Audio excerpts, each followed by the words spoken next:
my Mellow. I'm that Southside Chicago illegal type of fellow. I'm Eli Weasel coming live from out the ghetto, pushing 80 on the. Hello everybody, welcome to my very first Behind the Music. I have to use the air quotes in order to not be legally assaulted by Viacom, but I'm super excited to have everybody here. Hopefully you are able to hear me loud and clear. Today we are talking about one of the most important songs of my career, and definitely a song that not only changed the game for an entire genre, but helped bring Chicago music to the forefront. And I know that that's a big claim for anybody to say, but the fact that you had Vic Mensa, who went on to become Vic Mensa, Macie Stewart, who's now a part of the duet Ohm, Liam Cunningham, who's now in the Wilco project Tweety, and Nico Segal and Greg Stix Landfair, who are now a part of Chance's crew in the Social Experiment, all in one band is pretty bonkers. So I wanted to talk about how the song came to be, how the group came to be, what happened to kids these days, and how this song just blew up. It was definitely one of the most intense recording processes of my entire career, and one of the most stressful, dealing with so many young personalities. I mean, at the time, every single member of the band was still in high school, and that's how most of them met, was by playing in high school band. So it's such a cool story. Vic Mensa had already had this like legacy and this aura around him when he started rapping at like 14 years old. He had his first mixtape called Straight Up. If you haven't heard Straight Up yet, it's definitely worth digging. It's pre-internet tape by about 4 years. I mean, the kid is just a monster. He's so perceptive. He's very much a storyteller, and his young, almost naivete, plus his keen control over the English language just comes through. And when I had first heard this record Straight Up from Vic Mensa, I was floored. I remember seeing the album artwork. I remember listening to this young kid just weave these narratives, and I had to work with him. And this was years before Kids These Days had ever happened. So for those of you that are just tuning in, again, I would like to welcome you. Before we get into the story of making the record, I figured I should preface it just a little bit about who I am. My name is Zach Jablo. I go by The Professor Fox. I've been a music business professor for the last 11 years, which is just absolutely nuts. And I've had the fortune of working with people like Vic Mensa, Chance the Rapper, and I'm doing this series where every Friday I'm going to do a deep dive on some of these bigger records that I've worked on. And by bigger, I don't necessarily mean by commercial success. I mean records where it took literal blood, sweat, and tears from me and the band or the artist and everybody involved to get this song to be heard by the world. So every week, same time, Friday, 3:30 p.m., I'll be doing this. This is the very first one, so any feedback is definitely appreciated. But without any further ado, I got into the world of hip-hop through a mentor of mine named Cosign. And Cosign was a teacher at Columbia, where I attended my undergrad, and he really taught me how to get into making a song your own. And I came from a rock background. I came from playing in shitty punk bands throughout South Florida, playing in the same scene as bands like Simple Kill and Nonpoint and Darwin's Waiting Room, and really cut my teeth in the music industry from a young age. And it's kind of given me this very keen perception on what I think it takes to make a cool sounding record. And I'm not tooting my own horn for any other reason other than I think that's what helped me land this Don't Harsh My Mellow record by Kids These Days. So I was in Chicago. I had been hearing grumblings of Vic Mensa. I had been hearing grumblings of this kind of high school supergroup that consisted of almost like a ska lineup. Here you have a rapper, you have a keyboard player with the most beautiful voice, you have a very, very amazing songwriter and guitar player who also sings, you have a gospel drummer, you have a very in-the-pocket bassist, and then you have a horn section. You have a trumpet and a trombone. And that alone is enough to get anybody's ears perked up, especially if they're a record producer. So hearing leaks and hearing Fake Short Drive post a song like Summer Scent or Hard Times, those were early Kids These Days records. I knew I had to do something with these kids. They were right there on the cusp of making something great, and I knew that my production style would be such a good fit at getting them that kind of left from center, focused record. And so I got invited to see them by their manager. Shout out to Demo Salazar. Save Money crew had already kind of taken over the scene, and my first time seeing Kids These Days was at a venue in Chicago called the Metro, and they had sold this bitch out. I mean, we're talking high school juniors and seniors selling out one of Chicago's most legendary venues. So the energy was absolutely insane. It was an all-ages show, and they just tore the house down. A 90-minute set from a high school group seems like that's chaos, but they absolutely hit it out of the park. So after seeing them live, I consulted with my, at that time, business partner, and we did everything in our power to set up a meeting. So we went out to a place in Chicago called the Music Garage, and this is a legendary Chicago-based rehearsal studio, and Kids These Days had shared a room with all the Save Money guys. So everybody from Tokyo, Leather Chords, Joey Perp, Caleb James, Thelonious Martin, Vic Mensa, Chance, everybody would use this rehearsal space, and they wanted to make a record inside the rehearsal space. And logistically, that was going to be a terrible time. We sourced a recording van, that's right, a mobile studio inside an actual van, and it was going to be about $10,000 just for that. Not a green light on there. So with that being said, I asked the question, why do you want to work in this space? And of course it was because it was comfortable, it was homey, it had that vibe to it. So what we did was we took everything that we could out of that space, and we brought it to a studio in Chicago called Rax Tracks. And we put posters on the wall. We brought the rugs from the rehearsal space. We bought the couch from the rehearsal space. And most importantly, we brought all the friends, all the family, all the homies to the recording session.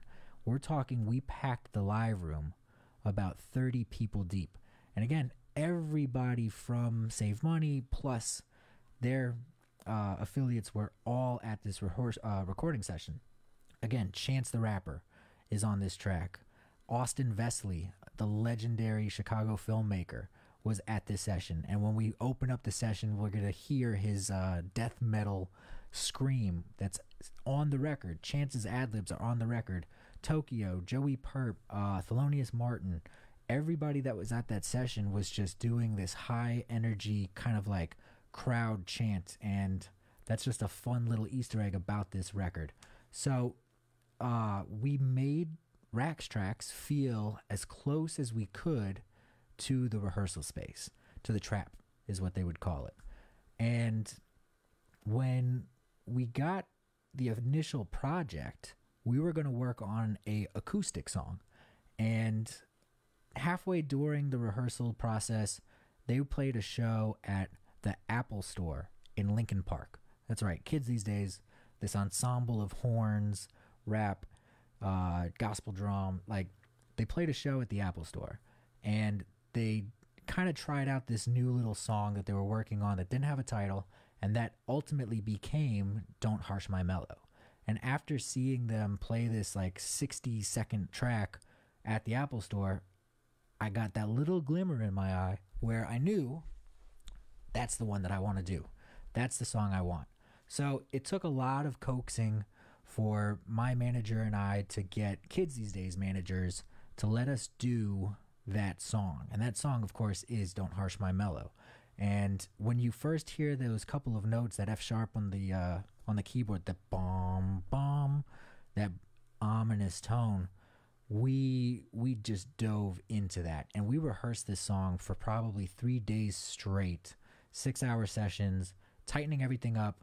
Vic wouldn't write anything; it was all off of the top, and we started to get into the why this song came about, and it literally was just the frustrations of being in a band. And so trying to like talk over each other's like tinkering with parts and everything, it kind of just became this saying that they would use internally, where I remember this instance so vividly. Lane was playing a little bass line while Vic and Macie were trying to work out parts with Liam, and he wouldn't stop playing, and we call it the tuning song. But Vic yelled, "Shut the fuck up, don't harsh my mellow," and that really became the whole thesis statement for the song. And then it took on a much bigger story as we kept rehearsing, and it became much more personal, and it actually fleshed itself out into this like anthem that everybody now knows. But it was such a cool time. So fast forward now, back to the session. We were at Rax Tracks, and shout out to Rax Tracks, shout out to Gnome, shout out to Rick Barnes, shout out to Matt Wheeler, who recorded this with us and ended up mixing the song. Before we get into the actual session, I would like to play the song if those of you are not familiar. And again, this is Don't Harsh My Mellow by Kids These Days.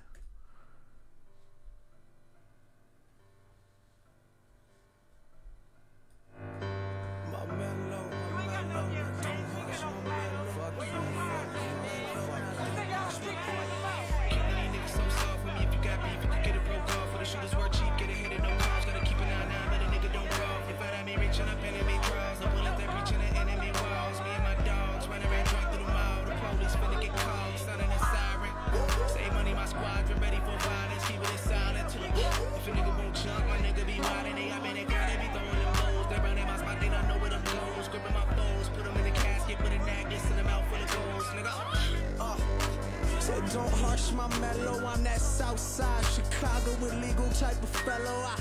I'm Eli Weasel coming live from out the ghetto, pushing 80 on the E-way, put that pedal to the metal, made them 18 years old, bitch. Niggas know that I do this shit, I'm fire flaming that cold pit. Niggas talking that stupid shit, like look at my chain, nigga, look at my brain. You know the chain really got none of them things, but it quit that bucket, get you sucking. Shut the fuck up. Now don't harsh my mellow, no, don't harsh my mellow, now don't harsh my mellow. Oh, no, don't harsh my mellow, my mellow, my mellow, my mellow, no, don't harsh my mellow. Oh, no, don't harsh my mellow, no, don't harsh my mellow, I say don't harsh my mellow. Oh, no, don't harsh my mellow, now don't harsh my mellow.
So again, for those of you that just joined, we are discussing Don't Harsh My Mellow, a song by Vic Mensa's band Kids These Days. And what you just heard was probably one of the most important sessions of my life. And again, I'm going to get into the session itself, but the reason why it was so important was just because I learned a lot about vibe. I learned a lot about energy. I learned a lot about just letting things happen. With all of that being said, we're going to take a peek at the session now. So if you're on Instagram Live and you want to see what everybody on Facebook or Twitch is seeing, you can jump onto twitch.tv and you can find me. I'm the Professor Fox. That's TheeProfessorFox. And thanks to Stolen Whiskey, I almost didn't know how to spell my own name. But with all of that being said, hop on Twitch, hop on Facebook Live if you want to see the actual session. I'm going to keep doing my thing here, but you're just going to get stuck looking at this quarantine beard that's happening right now. But anyway, all right. So how this whole session came about was, again, a lot of rehearsing, a lot of nitpicking in the songwriting. And if you know anything about Vic is just so adamant about getting things the way that Vic wants things to be. We worked on just the last chorus alone for 3 days. 3 days of vocal sessions, figuring out cadence, figuring out where to put the emphasis on which syllable. And that's the type of recording artist that Vic was at 18 years old. At 18, he already knew what it took to make such a huge record. But I want to break this apart. And so starting at the very beginning, when you hear that just ominous piano line.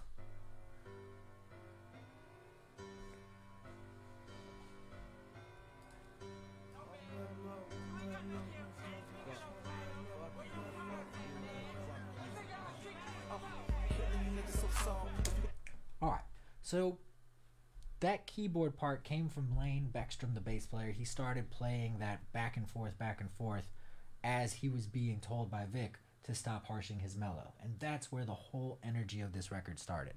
That's Macie Stewart on the keys.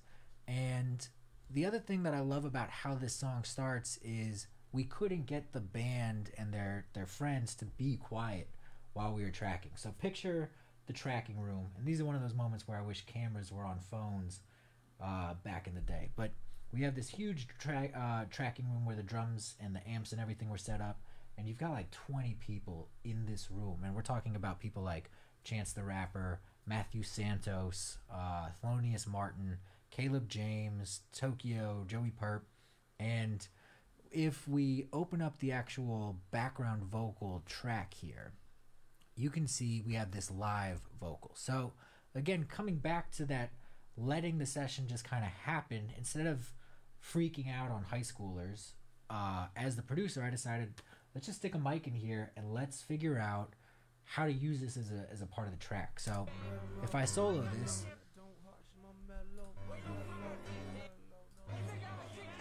here we go. You ain't got no damn chains, you ain't got no platinum. Where your cars at, man? What nigga I'll kick you in the mouth, man? You ain't got no damn chains, you ain't got no So we just told them, yo, here's your chance to talk shit to Vic. Say whatever you want to say to Vic. You ain't got no box. You ain't got your jeans with the rest of me. Your jeans all ripped up. Yo, Bob fucked up on your lining, nigga. On the daily, nigga. You trying to joke on me? Little ugly, scrawny motherfucker. It's that weak ass car, nigga. Yo, lame ass head. You ain't got no bitches. You ain't got no fucking money, nigga. Your name ain't Soulja Boy. Your name ain't Robbie 2 times. You got no swag. So, of course, again, we incorporate all of this into the very intro of the track. And it starts this internal dialogue. Because, again, the song is realistically just about the frustration of anything, let alone just being in a band with 7 other people. But let's hear that intro one more time.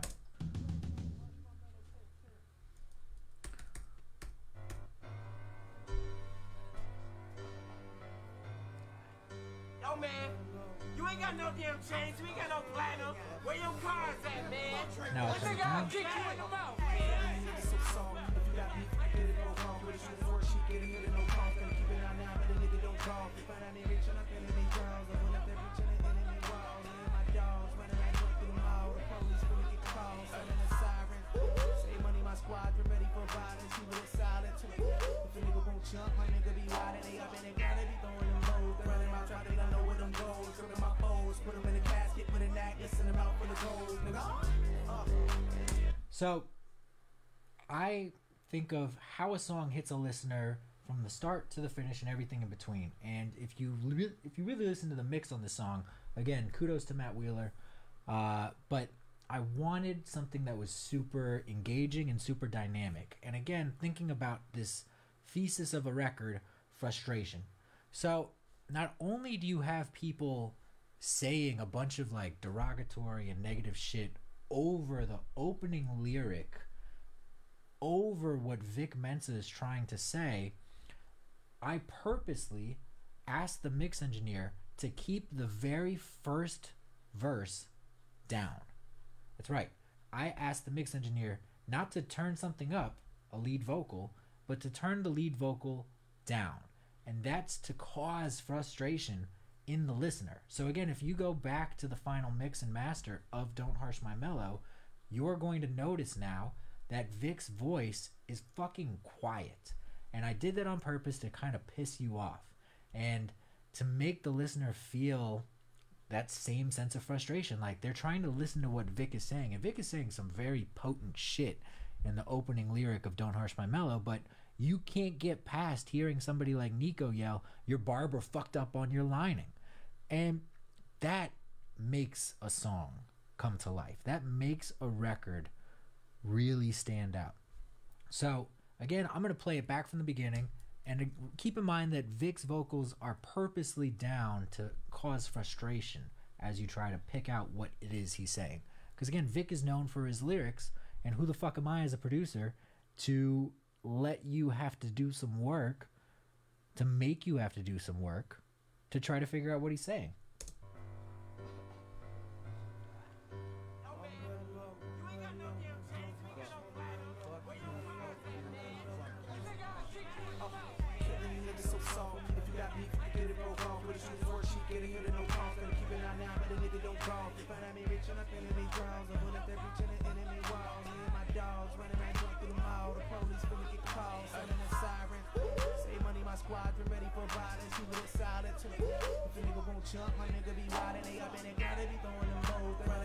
So now as the song starts to get momentum, we're going to bring in the horns,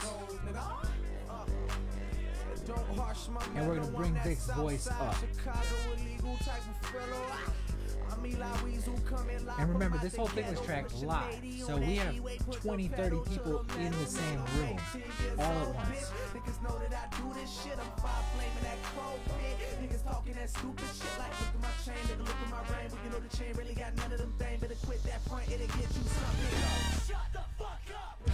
Okay, so Easter egg number one, or I guess number two, because we learned that you had everybody from Matthew Santos to Chance the Rapper and Joey Perps, Caleb James, Thelonious Martin, all in that shit talking intro. So Austin Vesely not only directed this video with Elijah Alvarado, shout out to two of the most incredible visual talents I've ever met, and just the video for this song is also incredible, way ahead of its time. But if I solo this little part right here, and for those of you that can see the session, this is Austin Vesely doing his best death metal scream. Shut the fuck up! Shut the fuck up! Yep. He was destined to be a star. I love it. I love it. There's a lot of little nuggets in this track that we're going to get through today. Shut the fuck up! So, for those of you that did not know, that "shut the fuck up" is Austin Vesely.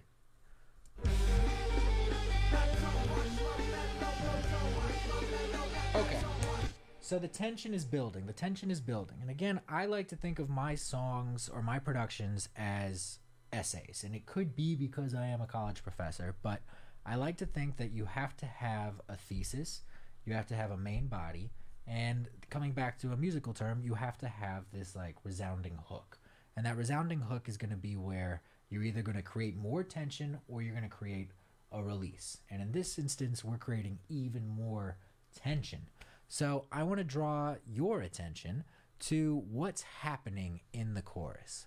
So we start the track off with this SPD drum pad. And shout out to Michael Reddick for letting us borrow this at the 25th hour. Again, we did this whole thing live. So instead of using like a MIDI keyboard or dragging and dropping samples, this is played by Greg Stix.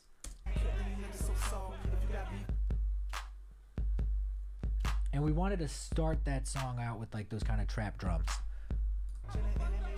But as everything gets bigger and bigger and bigger, we move into the live drums. And Greg broke his arm right after we cut this. So if you watch the video, you'll see that Greg is in this video with a cast and he's hitting these fills. He's still hitting these fills one-handed. Amazing. Shut the fuck up. So we have a full-blown drum kit next to the amps, next to the bass cab. Again, bunch of people still in the same room. And then we increase the energy. We drive everything up to 11 by not just sticking with this simple, not simple, but this kind of trap beat. We wanted it to like flip a switch and just have a mosh pit in the actual studio, which we're going to get to that because that actually happened. So again, for those of you that are just joining, I'm seeing a lot of comments here. This is Don't Harsh My Mellow by Kids These Days. Don't Harsh My Mellow by Kids These Days. So we've got the full drums here, and I just want to point out these fills. Shut the fuck up.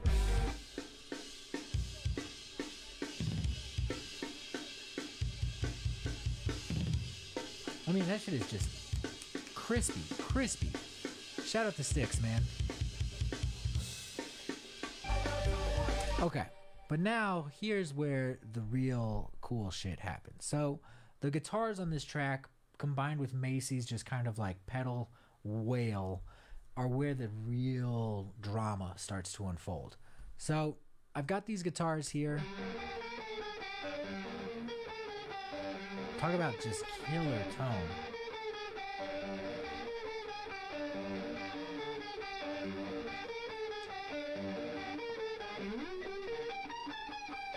We built a tunnel, for those of you that aren't familiar. 2 amps, back to back, 1 mic, set into the Omni cardioid pattern, and you're getting this just crazy tone from his pedals, one, the way that he's playing, and also just how Matt Wheeler really just mic'd these 2 guitar cabs. And when we combine all of this with Macie's vocals down here, this is what really makes it. Just, I'll play the guitar and I'll play Macie. Plus that bass line on the piano is just so, so killer.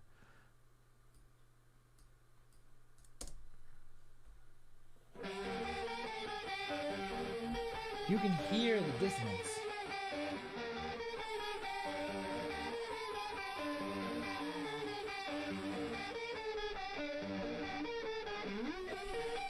Bring everything in.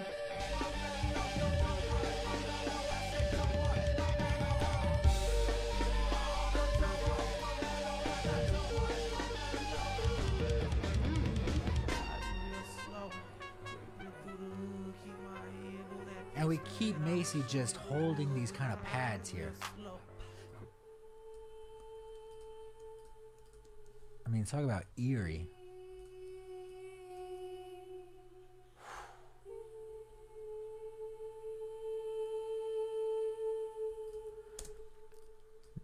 Attention to detail. That's all this is. Attention to detail. Making sure that everything serves a purpose.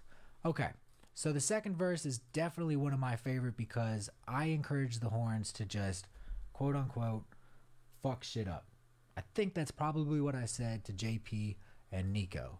So first I want to start with the trombone.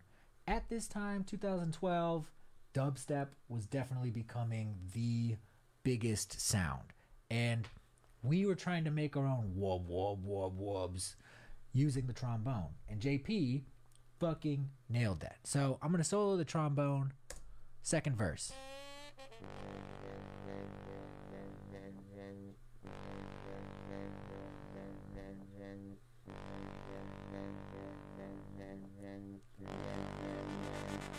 Yeah. Again, more drama. We're just boiling up at this point. We're boiling up at this point. So unsoloed, now that you know what that trombone is doing, let's pay attention to that coming out of the second or first chorus into the second verse. We got Vic talking again, very softly. We're going to get to Vic's vocals in a second.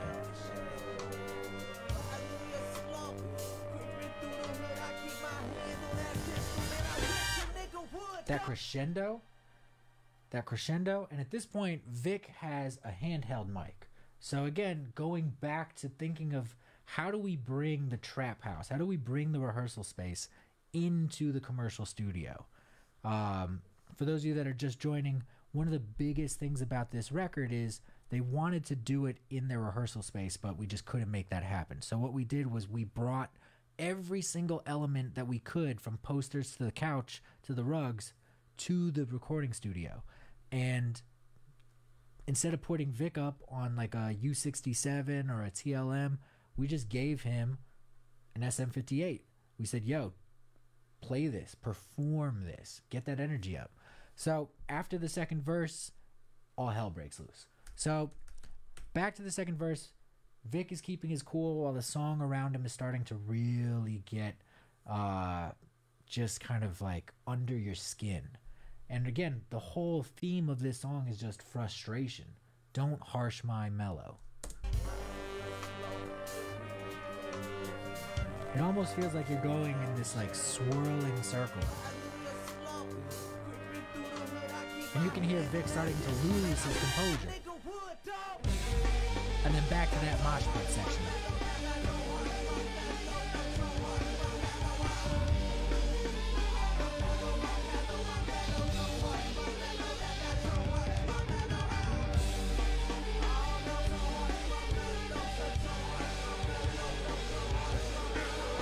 Macie holding it down there.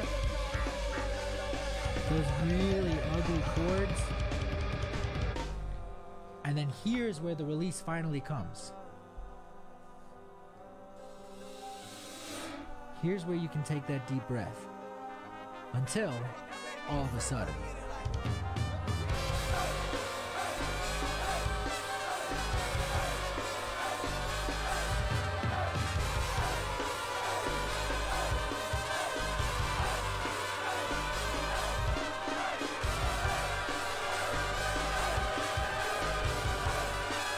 Okay, so here is where the tea gets spilled. This is the very first time I ever meet a 16-year-old named Chancellor Bennett. That's right, Chance the Rapper. Chance was at this session, and right at this point, an entire mosh pit breaks out. And let's just solo these background vocals so that we can paint a picture here.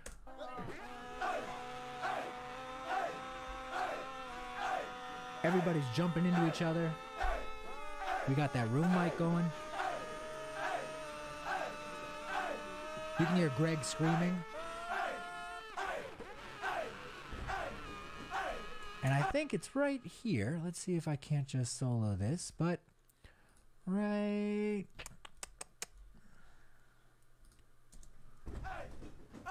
Oh yeah, right here. So I'm going to turn this one track up, BGV12. And again, keep in mind, this is a very young Chance the Rapper. Super turnt. Not for not good reason, but during this recording session, during this mosh pit, somebody pushes somebody, and we're not going to name all the names, but somebody pushes somebody, and a gobo, or a baffle if you'll call it, one of these movable walls, if you could picture these. Not only does it fall over, but it falls onto a Roland Juno, which is like a $1,600 keyboard, and it also takes out a drum kit. And these movable walls, they're not the most sturdy. They're built out of wood and cloth and some fabric. And in about, what is this? 1123 to 11, yeah, in about a measure and a half, $3,000, $4,000 worth of damage happens. And again, we're not going to name names, but we'll just say it was the first night of me ever meeting Chance the Rapper. So here's what happened. Yeah, we can hear a lot of damage was just done. Yep, there goes the keyboard, there goes the gobo, there goes the drum set. And somebody's parents had to come pick somebody up from the studio that night. So that's Easter egg number 3 that is in this one record. So let's ride this out real quick. Oh, I'm seeing something on Twitch. What was that real quick detuned reverse synth? No, that is a cymbal swell and the guitar just revving up.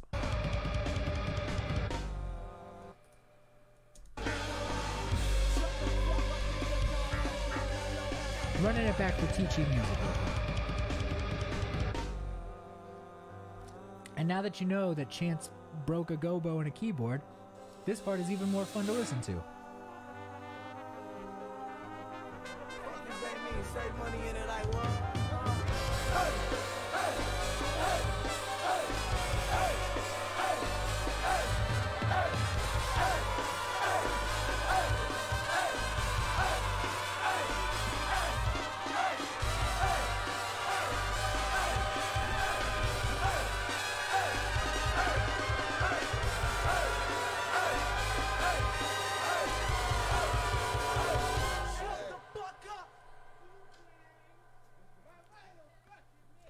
Oh, wait, I think I just heard a 2 Chainz reference.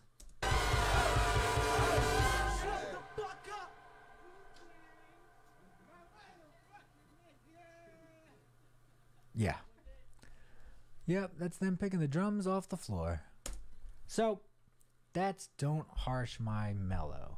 Now, what's so crazy is, again, we went from seeing this band sell out one of their first shows at the Metro to seeing them play a show at the Apple Store, changing songs mid-project, taking just a little bass riff, that boom, boom, boom, boom, boom, boom, boom, boom, boom, and taking that motif and putting a sensibility to it. And that sensibility, again, is just the frustration of somebody fucking up your shit or harshing your mellow. And Vic, being such an incredible lyricist and poet and just human being who's more in touch with the community around him and the way that he interacts with people and everything, and understanding that music is a vehicle for moments, is just insane. So before we go today, I want to just really dial in to the acapella on this track. So what I want to do next is I want to just run this song from front to back acapella. So I'm going to mute all the music. We'll keep Liam and we'll keep Macie and we'll keep the crowd and we'll keep the background vocals in there. We'll keep everything in, but I want to take out all the rest of the music. I want you to pay attention to how many stacks there are from Vic, how many whisper tracks there are, how many ad-libs he does. It's really remarkable. And again, if you weren't here at the very beginning, Vic spent 3 days, not just like a few minutes here and there, but 3 days with me at my home studio, going over the cadence, the emphasis, the delivery of just one line.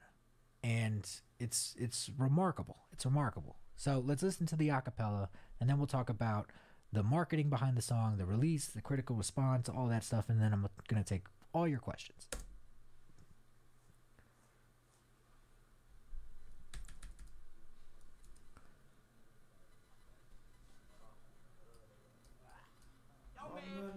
You ain't got no damn chance. You ain't got no platinum. Where your phones at, man? So soft, if you got beef, you can get it broke off. Okay, if I do. She get a hit and no calls, gotta keep it out now, but a nigga don't call. They find out me reaching up enemy draws, I pull up that reaching the enemy walls. Me and my dogs running around drunk through the mall. The police finna get called, sounding a siren. Save money, favorite part of the whole song. For violence, keep it silent. If a nigga won't jump, my nigga be wild and they up in that crowd, they be throwing them bows. They running my trap, they don't know where them goes. Gripping my foes, put them in the casket with a necklace and them out for the goals, nigga. Don't harsh my mellow, I'm that Southside Chicago illegal type of fellow. I'm Eli Weasel coming live from out the ghetto, pushing 80 on that E-way, put the pedal to the metal, made them 18 years old, bitch. Niggas know that I do this shit, I'm fire flaming that cold pit. Niggas talking that stupid shit like, look at my chain, nigga, look at my ring. Well, you know the chain really got none of them things, better quit that front, it'll get you something. Go, shut the fuck up! Not don't harsh my mellow, no don't harsh my mellow, not don't harsh my mellow, oh no don't harsh my mellow, my mellow, my mellow, my mellow, no don't harsh my mellow, oh no don't harsh my mellow, no don't harsh my mellow, I say don't harsh my mellow, oh no don't harsh my mellow, not don't harsh my mellow, riding real slow. Creeping through the hood, keep my hand on that pistol, man, I wish a nigga would when I'm riding real slow. Creeping through the hood, keep my hand on that pistol, man, I wish a nigga would when I'm riding real slow. Creeping through the hood, keep my hand on that pistol, man, I wish a nigga would when I'm riding real slow. Creeping through the hood, I keep my hand on that pistol, man, I wish a nigga would, dog. Not don't harsh my mellow, not don't harsh my mellow, no don't harsh my mellow, my mellow, my mellow. And if you're curious, the way he says don't harsh my mellow, nah, don't harsh my mellow, is what took 3 days to come up with. Shut the fuck up, nigga, don't harsh my mellow, nah, don't harsh my mellow,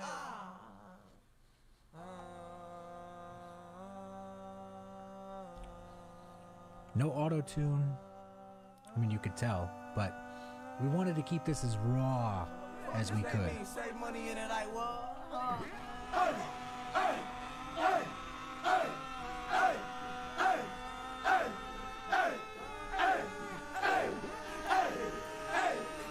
I mean, you can hear people jumping back and forth on top of each other. There goes the gobo.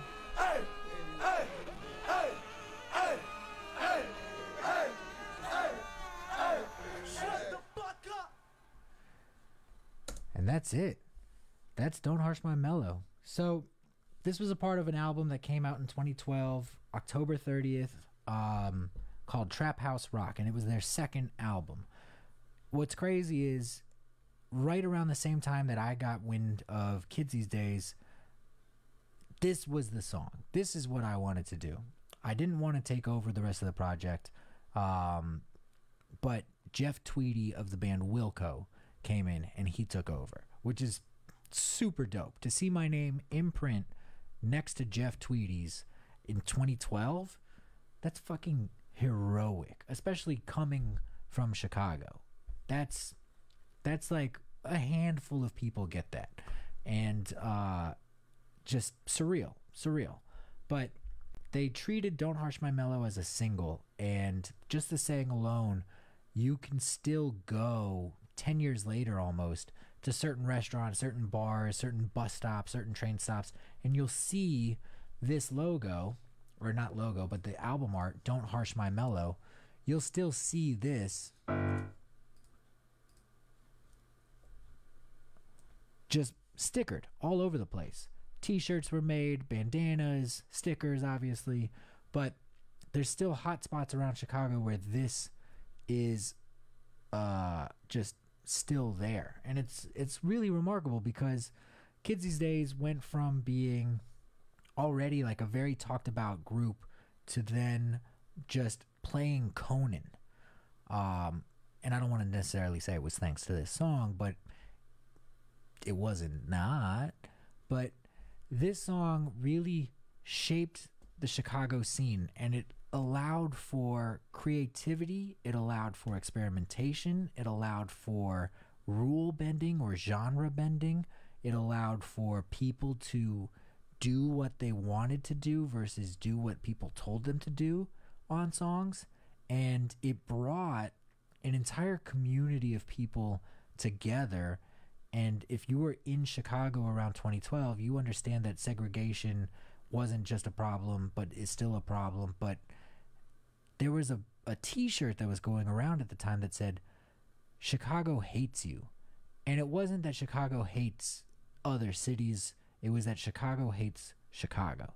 You would go to a rap show and you would see other rappers standing in the crowd with their arms crossed. That was it. But something happened around this time. Something gave way. And this record, aside from all the praise, which of course feels good to see somebody like Greg Kot in the Chicago Tribune just say how amazing your song is, that's fantastic. But once this dropped and they started playing it live and they started touring and you heard people in the street saying, "Don't harsh my Mellow," you started to see this trend, and Save Money and Vic Mensa and Chance were just really paving the way for the Chicago music scene as we know it now. And, you know, Chance had already had something like 5 Day in the works, but Don't Harsh My Mellow allowed for people to step outside of themselves and step outside of what was expected.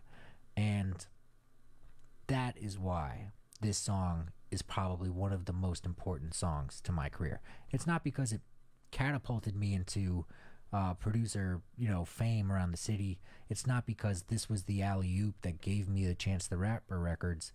It was because this opened up the floodgates for other artists in my city to put their best foot forward and not feel inhibited by the word genre, by the word radio, by the word blog. Nobody started, or everybody started to not give a shit, is what I'm trying to say. People started making music the way that they wanted to make music. And if you listen to Chicago music after Common, you see a wave. If you listen to Chicago music after Kanye, you see a wave. And then you jump up, 9 years, and you see Don't Harsh My Mellow, you start to see a wave. So this record, definitely a good one to start my series with, but that's Kids These Days, Don't Harsh My Mellow. I can't thank everybody enough for coming out. I just hit that hour mark right on time. I'm going to take a few questions, whether it's on the chat on Twitch or Instagram. I'm going to switch over here. Let's see.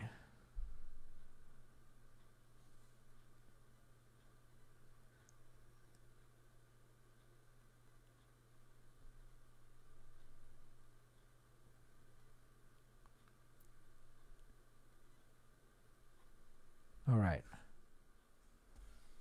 So no questions. Beautiful. I love it. I'm Professor Fox. This has been Behind the Music. Again, air quotes so that nobody comes after me. Kyler's saying, would you do feedback? Feedback for your track? Kyler? Is that what you mean?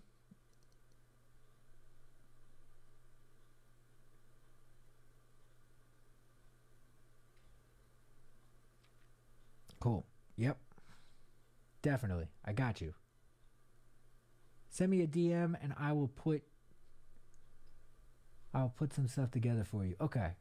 Like Hell says, what do you miss about the Chicago scene after moving to Nashville? What is better? It's not that anything is better. And here's the actual reason why I left Chicago and moved to Nashville. Was in Chicago, a bunch of friends, great producers, great engineers. What we did was we built the studio of our dreams. We built this absolute monster from the ground up.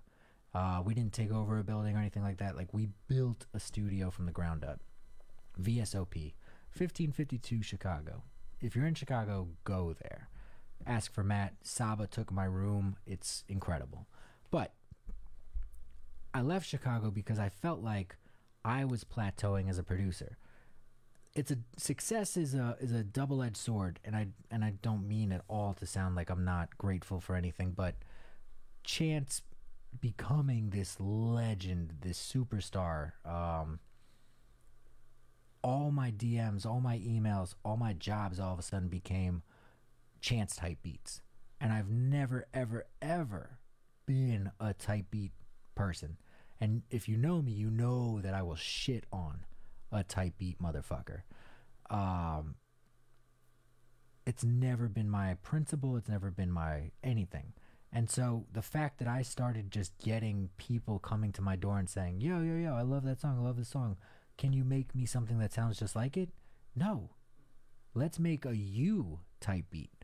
Let me make you your own sound. Let's dig deep. Let's figure out why you're rapping, why you're singing, why you're doing whatever. And let's build your foundation. Let's not try to copy something else. Let's build your foundation. And after that, I realized there was somewhere else that I could do what I did for kids these days. And again, I'm not saying that I am some fucking whatever. I'm just saying I know what Don't Harsh My Mellow did to the scene. I know what Don't Harsh My Mellow did to the world. And I'm saying that I came to Nashville to do that again. I came to Nashville to find the right people, to find the right sound, and to fuck something up all over again and knock down doors and reintroduce people to what it is to be an artist. Not just to make music, but to be an artist. So that's why I left Chicago. And what do I miss about Chicago? I miss the abundance of venues, and I miss the DIY mentality. And it's starting to pop up in Nashville for sure. But one of the things that I would love to see is a lot of people hit me up and they say, I can't get a show. Well, I say, fuck getting a show, make a show. Do you have a house? Do you have a backyard? Do you have a front yard? Do you have a stoop? Just fucking set up shop. Stay 6 feet away from each other right now, but fucking just do your own shit. We have another one from Saurus. If you're an artist, how is it that you find your very own type sound in a way? Fantastic question. Okay.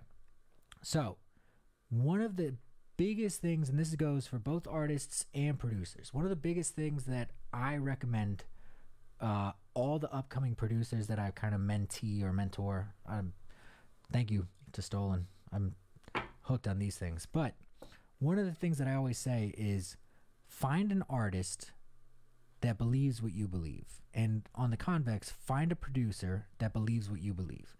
What a lot of people don't realize is Pharrell was on, but Pharrell was not really on until he hooked up with the Clips, right? Timbaland and Magoo, some of you understand that. Some of you know Timbaland and Magoo, but not many people know Timbaland until Aaliyah or Missy. So as an artist, you need to find a producer that puts 200% behind you. You need to find a producer that stays up all day critiquing the way you rap, critiquing the way that your voice sounds on specific mics, critiquing your lyrics, that has the guts to tell you that song is a shitty song. And on the other side, as an artist, you need to find a producer that not only believes in you, but that pushes you to become the best you could be. And that's what a producer's job is. Not a beat maker. Fuck a beat maker. Everybody makes beats. I have an app on my phone where I could churn some shit out 15 minutes. A producer is somebody that's going to give you that any given Sunday type talk. Somebody who's going to get you out of your own head and give you that push that you need to get over your own hurdles. That's how you found your own sound.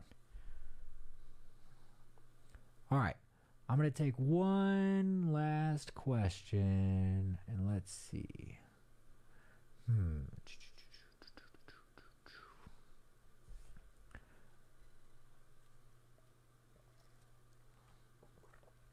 Let me scroll up a little bit.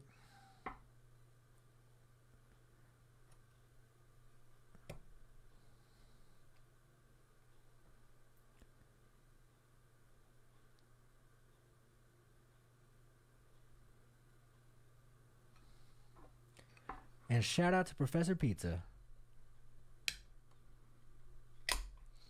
Yo, those pizzas are bangers. All right. Instagram is telling me I got to go. Thank you, everybody, for joining in. This was so much fun. I'm going to do it again next week. I'm deciding if I want to do Saba or if I want to do Prob Cause or if I want to do Chance. We'll see. But just know that all of those are in the pipeline. Mac Miller's on the way for sure. Michael Christmas is on the way for sure. Thelonious Martin is on the way for sure. I got a lot of shit to say. I got a lot of shit in the bag. So every Friday, 3:30, tune in. If you're on Instagram and you're not on Facebook, The Professor Fox. Super simple. I would love to see you on my Twitch. It's The Professor Fox. That's THEE Professor Fox. And I'm loving to do this. Asheroth, yes. I will break down Paps and Jazz. Shout out to Kofresi. Shout out to JP Keller and Blended Babies. We'll get to the Asheroth record. I forgot about the Asheroth record. We're gonna go into the vault every week. I'm gonna take apart one of my favorite songs. It's gonna be great. I'll see you guys same time, same place. Bye.